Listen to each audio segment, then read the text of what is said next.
Hey everybody, welcome to another episode of Beyond the Rolls. I'm your host Kevin, this is my co-host Kirk, and today here we're joined by Alex from Defined by Alex. Alex, why don't you say hi to everybody? What's up, everybody? It's your girl Alex at Defined by Alex here, and I'm so excited. Yes, she made it all the way to Fargo, North Dakota to hang out with us for a couple of days here.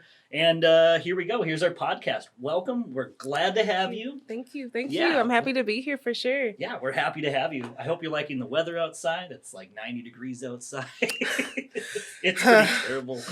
Whew, hot. Yeah. But good. It's good weather for sure. Different than the Missouri heat? Not that different. I mean, I guess we can mostly compare right now because we're in the season, right? We can compare the summers and they feel about the same because we get humidity too. I think it all just depends on, you just don't expect it when it comes in, right? I think that's just safe to say. I think I was just like, oh wow, like it's hotter than what I thought it was going to be. Yeah. And so that's how I feel. That's how we feel too this week. Definitely, it's hotter than it needs to be outside right now. Yeah, it's like the hottest we've had like forever in Fargo. So, yeah. We're a lot similar, like Fargo to Kansas, a lot of flat, so a lot of fields, everything else. So, you're straight south of us, and you made it up. Works awesome. You're here, and talking about kind of what you're doing, and what else we just kind of focus on is you just starting a business. Yes. How does somebody get into it, and what can they do? And so maybe just talk a little bit about your brand that you've started. Absolutely. What's going on with that? So. Yeah, definitely. So my brand is called Black Mantras Spoken by the Culture. And that was the concept for me when I started it, was just to have better awareness for affirmations and positivity in the Black community. And I kid you not, I was at my corporate job when I came up with everything. I was just talking to like a group of my close friends. One of us was really going through something, and I was just trying to just be positive because at that moment we all just needed it. And that just kind of just like sparked my business idea, and then hence how I've always been a lover of like making things with my hands. And that just led to me kind of researching what I was going to make, because I didn't know I was going to make t-shirts first. I was just still trying to figure that out. And so led to making t-shirts, led to putting like mantras, affirmations that resonate with the Black community on my shirts. And I've just been scaling it ever since. And the most interesting part of this story is that, yes, I started a business during the pandemic, which didn't know, I was like, well, shoot, I think that was kind of like the brink of when it was just kind of like trickling all across the world. And then the world was shutting down. So here I am, a new business owner, completely confused, completely unaware of what to do. But thank God I have just like perseverance in me, because I was still trying to make it work. Mm-hmm. So So tell me, obviously you mentioned corporate job, and and at what point, so like everybody listening can be like, what makes you like all of a sudden I'm jumping the corporate and I'm going on my own? That's the serious part. I feel it's the serious part in life. It's going to be a really transparent moment. You guys are ready for this? So I actually got fired. And I haven't even, I plan on making a video about it. So this isn't something I'm like ashamed to say, but I got fired. And it was something that I was kind of embracing because I just have had enough. I was just at a point to where I wasn't happy. I needed to figure it out. I was more involved with YouTube and Black Mantras that some corporate work just slipped, and that just led to them letting me go. And I was like, not mad at all. So that's not the traditional way. A lot of people quit. A lot of people take that plunge. But I mean, getting fired isn't something you want to just shout to the rooftops either, And so, just really transparent moment. I got let go, and I was like, great, I can work on my business and I'm fine, because then I was monetized. So this was recent, you guys. So I just got let go like a couple months ago, but I was monetized, and I just really felt a weight lifted off my shoulder, because it allowed me to be pushed in ways that I didn't even know I needed to be pushed. So kind of to go back to your question, my way was not traditional. I didn't just up and quit. Now I didn't have a backup plan, but I kind of did, because I was still growing my business and my channel, and I just allowed them to let me go. And I was like, cool, thanks, bye. Mm-hmm. Yeah, you're more focused on what you want to be doing. Yeah. Kind of, you know, I feel like that was what you wanted to be doing. Absolutely. And I had, honestly, it was so hard to juggle it all. Like, I'm a one-woman team. I have to figure out how to sharpen my skill set in creating content, getting better with t-shirts, especially, you know, all the facets with making t-shirts. And so I was just like, now I have time. Now I have time to get better at this. Now I have time to scale this. And that was the most important part of it all. It's like, yeah, I'm where I need to be.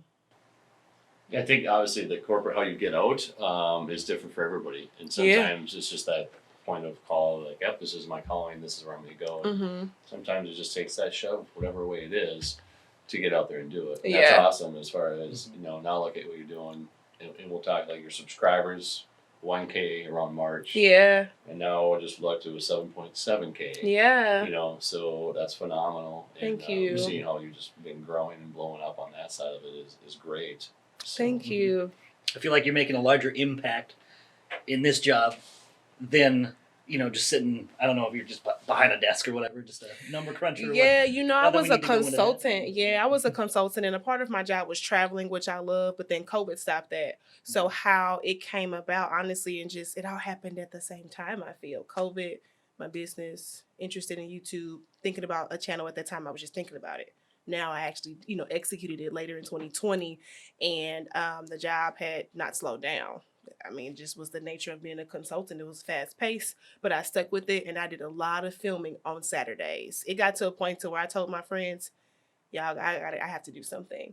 Just, I'll catch up with you later. I'll do what I have to do. But I took 3 Saturdays out of a month to film my YouTube content, and then I would edit on Sunday just so I can stay consistent. And I'm like, if I can do that with a full-time job, imagine what I can do with no corporate job. And so, but yeah, so I think it was just what I needed to do. And yes, I'm very happy that I'm here. And I just, every day I'm just like, wow, like, this is my life. Yeah. It's like surreal. You got to be, very, very adaptable with kind of like a job that you have now, kind of just adapting to the quick changes that can happen and everything. You know, like you said, you went in March from 1,000 subscribers. Now you have 7.7. How have you tackled that increase kind of in like fame or, you know? Yeah, no, good question. So, and then I'll be happy to just explain the YouTube process. If you are wanting to be successful on YouTube, and success is different for us all, right? So that might be making money, that might be followers and sponsorships, which I still guess is money, but essentially it's all how you take it. And so for me, I knew off the bat I had what it, you know, took to be monetized, but I had to hustle. So when I actually got monetized, which was in March, that one video got me to being monetized. My most famous video, which I think is how you guys found me, is doing numbers. That video started, I thought when I hit 7,000 views, I was like, oh shoot, this is great. The next couple of weeks, I'm at 12,000. Like, it was just surpassing my goals rapidly. And I don't think I knew how to take it. I was just so excited that I didn't know how to respond. And so now that video is, I think it's like 170,000. That's my most top performing video. And that video is how to start a t-shirt business during quarantine, side hustles during quarantine. That's what I just titled it. And what's really great about that video is that I filmed that video on my iPhone, and I was so scared because I was like, you know, when you start off, you get very in the headspace of like, oh, my videos are not going to be the best as everyone else. It's going to be crap. And I'm like, I got an iPhone, but I'm thankful that I just did it, because that was the video that I now can share my story with. It was like, hey, I just started, and now that's the video that's helping me get paid. You know, so that's really what it did. One video. You might not have all viral videos. You might just need one. And for my story, right now, that one is still performing phenomenally. That's awesome. Yeah, so I think it's great. So where does somebody, when they're starting a business, what's the tips we can give them to say, where do you start? What do you do? I mean, what's like top 3 things to think about these? Ooh, top 3. I mean, number 1, you have to know what you want to sell. You know, and I know it can get exciting, but when you're all over the place, then you're going to be all over the place. Know what you want to sell. And I'll make number 2 is like a combination of get all your legal documents together, because I like to make that very clear. Like, you might want to have fun creating, but make sure your paperwork is intact so you can not have to worry about any struggles later. And then number 3, I would say when starting a business, I just like to keep it very real. It's like, make sure your budget is great. Make sure you have a plan for it. You know where you can get money. You know, if you need outside help, if you have savings. So those would be what I would focus on, if I was starting out. Mm-hmm.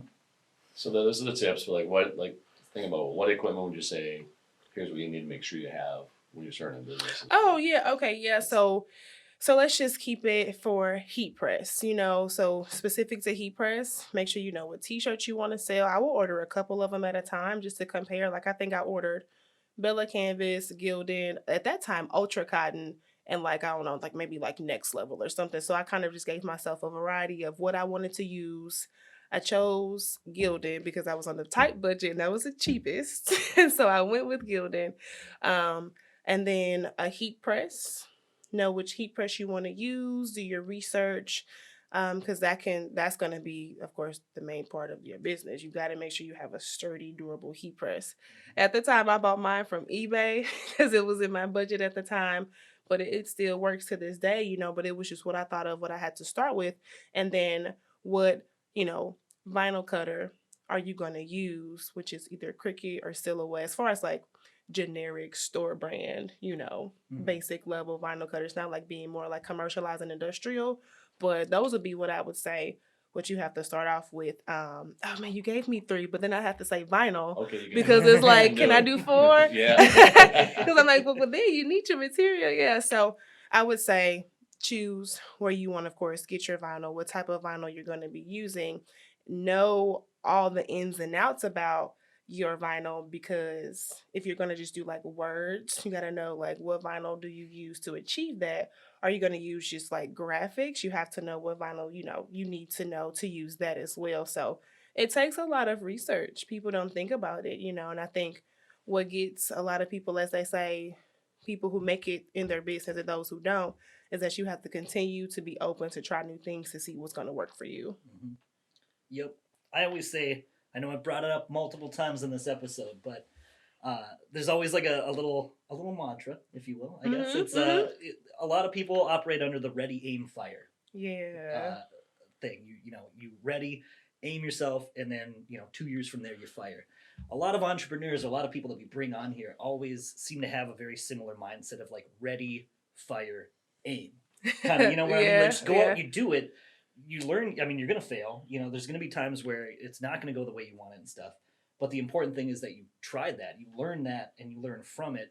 And then you can go and recalibrate.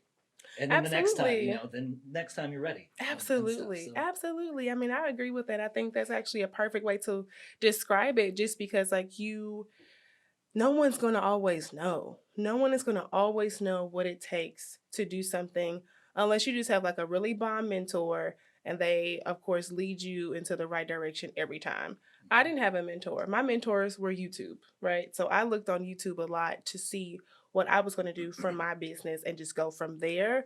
But yeah, I mean, a lot of it is, like they say, trust the process, but embrace the process too. Mm-hmm. It's not always going to be, daisies and rainbows. You're going to have some days where you're just am I doing this? Should I be doing this? You're going to question yourself a lot.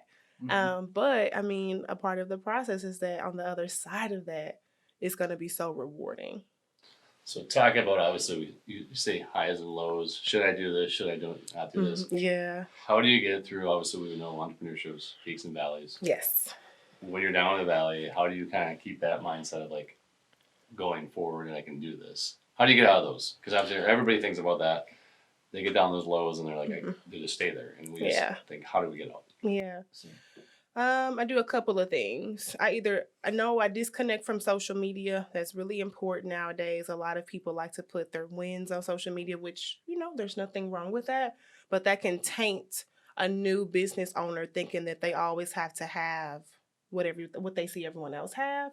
So disconnect when you're starting to feel yourself starting to compare, which can be a low, because then you start thinking oh, how you're not good enough, and imposter syndrome kicks in, which I have to dead immediately because it slows me down and can paralyze you. So then just disconnect if you need to, whether that's from social media, your friends, or your family. Reconnect, reposition yourself in ways that you have to think about why you're doing it. A lot of the times I've gotten myself out of those moments because of my why. And my whys for me are my family, being the first business owner in my family that has fully made it is important.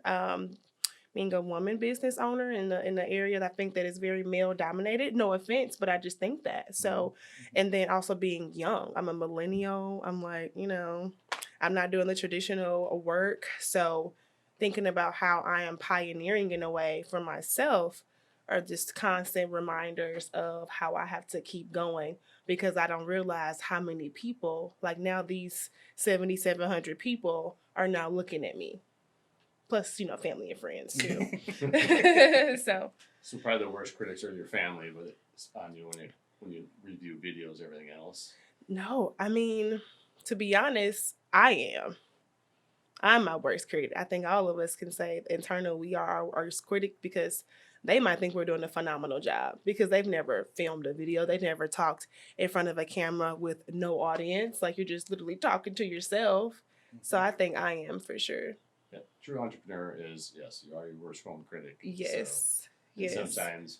So talk about, obviously, how do you measure a success? Because, I mean, you obviously don't ever want to compare yourself to somebody else, because you'll never achieve it. Exactly. So how do you compare that to success and say, I'm successful now, or I did this was successful? That's a great question.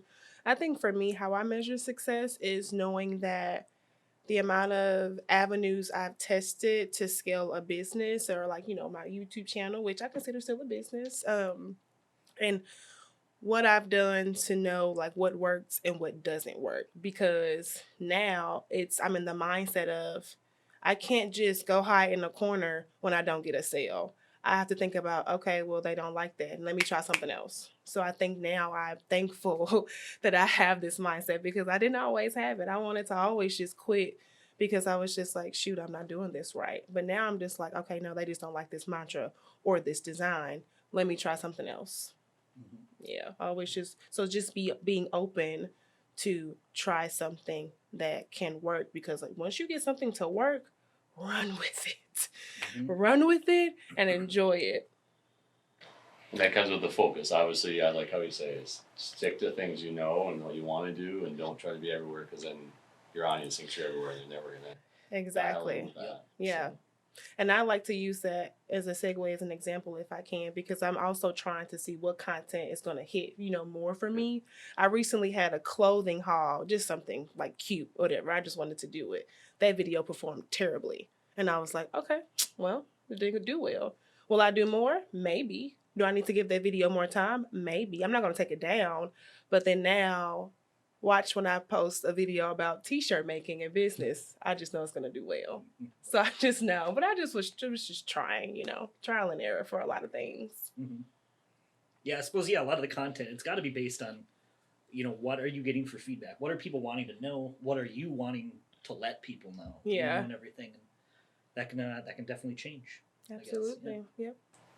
So a couple of little things, kind of just going back to like starting your t-shirt business and everything like that and stuff. One thing that I noticed that you do, and I just kind of wanted to I feel like it's an important part and everything that I don't see a lot of other people doing. You brand your own clothes, like you have your own tag that you put on there. Yeah, and, I did. Like those things. You have your own packaging. And stuff, but these it kind of made me think. I worked in the food service for a long time and stuff, where there was kind of always that little statement, you eat with your eyes first and everything like that. Yeah. But I'm thinking of that, as just like if I ordered a T-shirt from your website and it came in like that packaging and everything, I'd immediately this is legit. I mean, this isn't just a T-shirt that was stuffed into the packaging bag, and sent off and everything. And that I really enjoy that, but it's like small things like that can really add value or like legitimatize your business, right. And just make people take you more seriously. You could turn around and charge more because the perceived value of it is higher. And those things, I guess I noticed that. I just wanted to mention that, where just small things like that. Do you have any other things like that I guess maybe they're trade secrets. Maybe you don't want to give them away. I guess, but no, not at the moment. I really enjoy having the custom bags because that's important to me. So just as much as I want people to feel like, oh, she thought about this, I actually go into it thinking of how can I be different? Yes, I can buy like blank poly mailers and put my shirts in them, and then people get them and like, oh, I get my shirt. But I personally wanted to stamp, my brand. Even, I mean, I love my custom bags, so I probably won't ever stop using those for a while because I really do love them. But I wanted to have that little extra piece of love. Like, thank you so much for shopping with me. You can throw the bag away. It's recyclable, which is great. But if you keep it, then you know that you got it from me. And that's just really what I wanted to have take away when they get it too. Yeah, it's more than just a T-shirt kind of. Exactly. Everything it holds a lot more value. I guess, exactly. Yeah. It just reminds me just that coming to me, you're like, okay, this is like well thought out. Somebody put some time into this. Yeah. I just think about like how we all have iPhones and we keep that box forever. Yes. And just because it's like done so well, you're like, yes, I want the box. And like in the presentation, obviously, I feel presentation, perceived value is the biggest thing going. And that's why, and maybe we can touch on price, is getting the price to make sure that you're making money. And I think having that extra little touch, which can be minimal costs, but because again, when I get it on like the perceived value is like I receive something of great value. Yes. It's well taken care of. Absolutely. So maybe just touch briefly like on pricing and how to go out there and say, even though you're buying shirts for $3-4 and you got so much in vinyl, what should we be charging for shirts out there to make sure that you're making money, and we also the one that everybody likes to give away as entrepreneurs, we love to give away our labor, and we shouldn't. And absolutely. So talk about that a little bit. And of course. So the way I thought about my t-shirt price list was looking at the market, which that can mean looking at competitors' websites to see how much they're selling their t-shirts for, and also realizing what my value is. Now, I will say this. I don't think it's wrong if you start at $9.99, but then 2 years later you go to $15.99, right? Because the demand is going to be higher. Your work provides more time. So if that's something you have to do, then I say do it. So right now my t-shirts are $19.95, but then another valuable piece is that I offer free shipping. So I'm willing to eat that cost, not to charge $25.95 plus $3, $4, $5 for shipping. And so I just thought about what I think would be good for my brand. And I think $19.95 is a good profit margin for me, getting a Gildan soft style shirt for like $3.50, vinyl, and things like that. So I just kind of use my own like judgment, to be honest, to see what would be best for my brand. And I'm like, okay, I think $19.95 is a sweet spot, because then of course, once taxes are calculated, you're already over $20, a few dollars over. And then I offer free shipping, which in my research was like a good like snag for people. Like, so if they're paying $20 for a shirt, they appreciate free shipping. So that's what I decided to do. Yeah, I'm the same way. Anytime I find a random t-shirt that I want on there, it's like free shipping. Heck yeah. Oh yeah. Yep. That makes it very convenient and everything too. So thanks, I think so too. And then they can add, of course, more shirts. So I'm just like, cool, that's $60, 3 shirts, and so then you get free shipping, and it's just like perfect.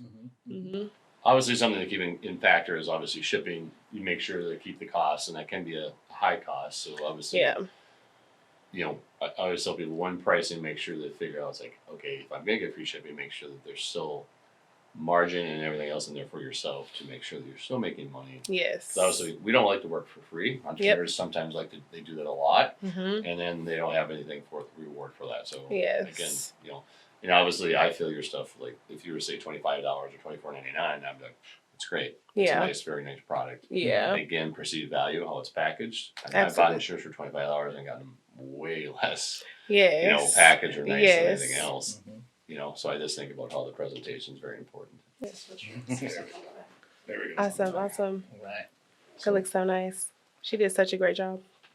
What do we got here? Let's put this over my hand. So talking about how we met, Alex, and I remember initially we were chatting, and Burke was in touch with you, and then you says, "I have a proposal for heat transfer warehouse," and I was like, "Okay, what is it? What's going on?" And you proposed to us. Obviously, we do a lot of custom digital patterns. You proposed to us a new pattern, and so I'm gonna let you take it from here. Sure. As far as telling us about the pattern and what inspired you for the pattern. So, Absolutely. We're gonna. Yeah. So. It's so pretty. I always love to. It's just a really nice design. So after becoming partners with you guys, I was like, oh my gosh, this is so many things I thought about how we could be inclusive, and I think in these times being inclusive is important. And I was thinking about number one, of course, my heat press society, and my Black T-shirt creators, and nowhere else had any inclusiveness with their vinyl. And I was like, let me just try. I'm all about trying. And so you guys are a business. I said, okay, let me approach them professionally. And so I was really happy. Like, I was actually excited to make a PowerPoint just to come off legit and serious, right? And so that was my mentality. And so I thought about it, and I got inspired by seeing so many other patterns on your website. And I was like, if they can make, like, for example, I kept looking at like the Rasta, right? The Rastafarian, like, or Jamaican infused designs. And I was like, well, if they can make that, I'm pretty sure they can make this.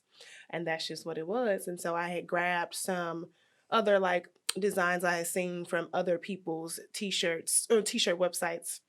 And I knew it was like screen printed. And I was like, okay, it's easy to just make a design in Photoshop and have it as an ombre, but you don't have it in a vinyl format. And so that led to me just asking like, hey, can I propose this to you guys? And I typed something up and I explained it, and I just showed what my inspiration was, and here we are today. So it's good to just know that. And the one thing that I would love to say is that I'm a small channel, right, compared to thousands and people who are on YouTube. And what I tell my audience is that you can thrive off less. You don't have to be this huge like influencer to make a big impact. And I think for me, that's what I'm this high that I'm riding is because I'm still under 10,000 subscribers, and people think you have to have like 1 million and all this to just do big impactful things. Yeah, I think a lot of people have that misperception there where absolutely where you need to have that platform first before you can start making changes or making an impact. And that's not true. It's always true. I'm like, I know that we always hype up the big and the wins and all that stuff, and I'm just like, but we need to celebrate it in each level. And so for me, I was just like, let me at least try, because I was going to be mad at myself if I didn't try it. And I was like, no, let me just do it and see how it goes. And I'm just thankful that you guys loved it, because here we are. And I have people DMing me like, about the Melanin vinyl, I love it. And I'm just like, keep buying it. It was well done proposal, I must say. And thank it you. Was very well. I was like, wow, this is really, really, really well done. And thank you. I was like, I guess, at Heat Transfer Else, we have a feeling is like, why not? Let's try it. Let's see what happens. And then and truly we were like, this could be good. Yeah. And we obviously love the fact that we got in touch, communicating and everything else, and you did do that.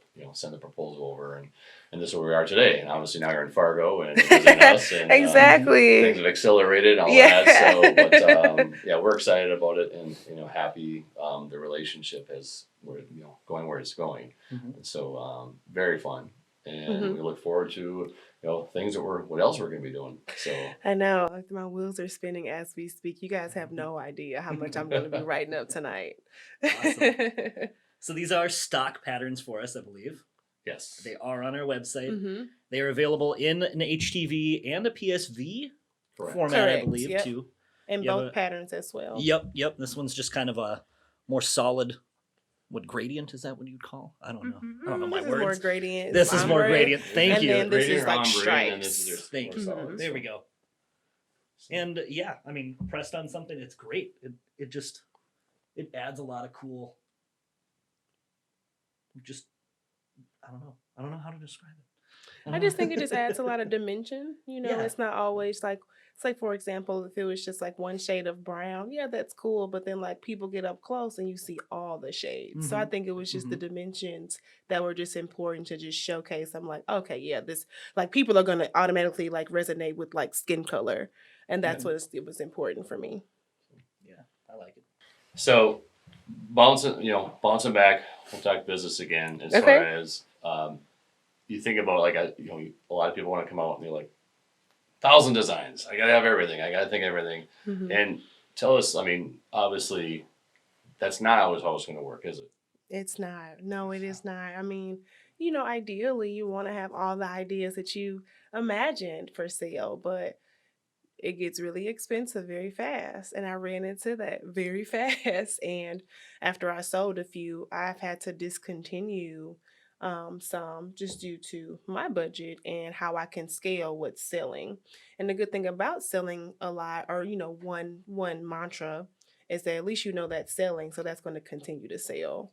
And what wasn't selling at all, I don't hesitate to take it off, right? And so yeah, I definitely ran into starting out with like 12 to 13 mantras, and now I have 6.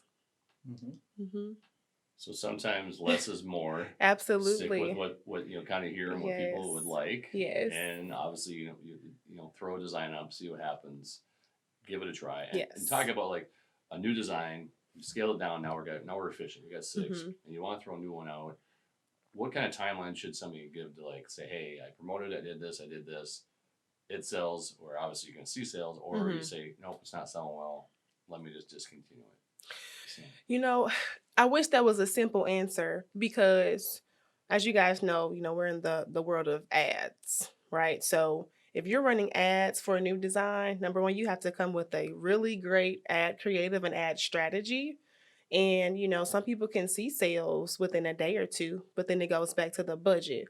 So, to answer that question, it's a couple of pieces that are involved because my new designs that I'm thinking of, and mind you, it's going to be probably the same mantras, but just adding patterns within it.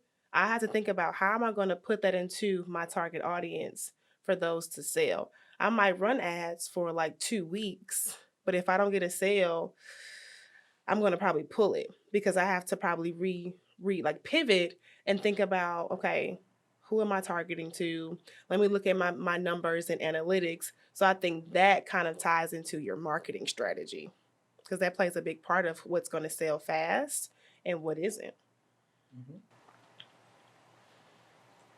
So thinking about obviously marketing, you say budgets, very important there. Yes. Set up proper budgets to kind of like say, okay, this is how much you spend on this, and then you have to cut some of that. And I think thinking about those things initially, like sometimes we see like, hey, initial 2 weeks things sell, and then after that you're like, okay, now it's not. Yeah. And so I think it's also important to think about is like when do you say, hey, I'm going to cut the design because I put the marketing back behind it. We got the initial bump, but then now where am I at to the point where hey, it's just kind of trickling out.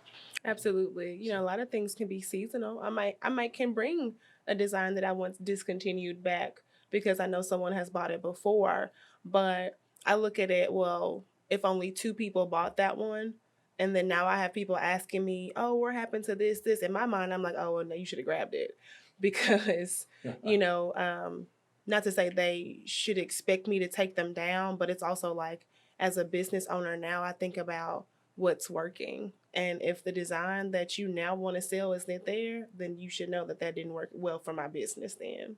That's just how, reality of it is like, I didn't want to take them down, but I had to for my business.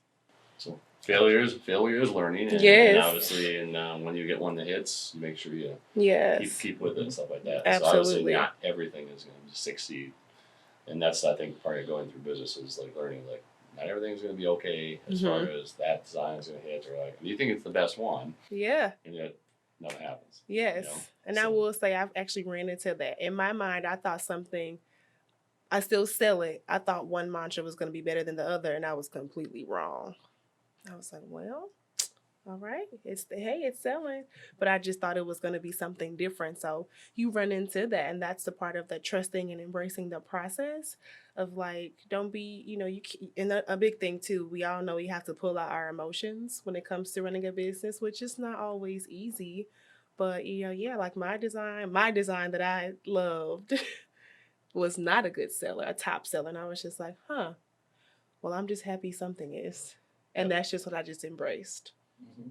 Yep. There you go. Words of wisdom. Embrace that. From Alex. About how to be in business and succeed. So, love it. So, I love it too. So, wrap up. All right. What are some things you're going to be doing in Fargo tonight or tomorrow? Well, I fly out tomorrow, and then tonight I think we're just gonna have some fun with you guys and just enjoy the night of just taking it all in.